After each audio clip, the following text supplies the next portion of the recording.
अस्सलामुअलैकुम सामीन। 21 जुमादल ऊला की तारीख शुरू हो चुकी है, 13 जनवरी है।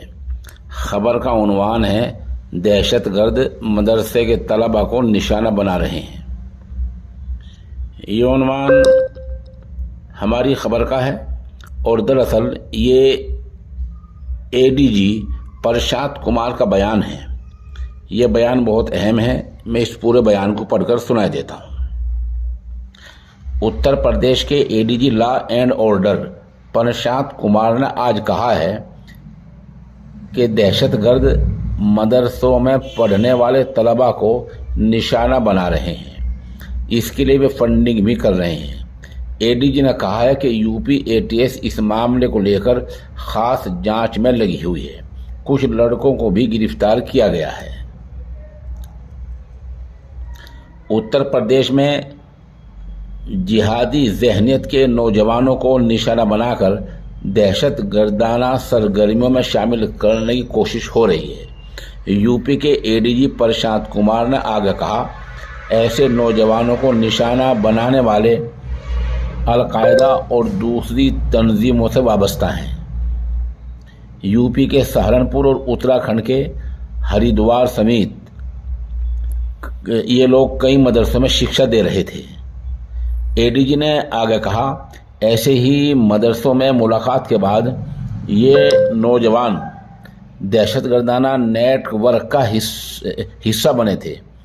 इनसे पूछताछ के बाद पता चला है कि दहशतगर्दाना तंजीमें अब मदरसों में पढ़ने वाले तलबा को निशाना बना रहे हैं और इनको फंडिंग की जा रही है। ये बातें UP police ADG land order Prashant Kumar ने आज कही हैं। एडीजी ने कहा है कि एटीएस के जरिए खास जांच की जा रही है। कई लोग पकड़े गए हैं। उनके पास जिहादी लिटरेचर भी बरामद हुआ है। उनके खातों में भी कुछ ट्रांजैक्शंस पकड़े गए हैं जिनको विवेचना जान के जायजे के जांच के लिहाज से सामने लाना मुनासिब नहीं है।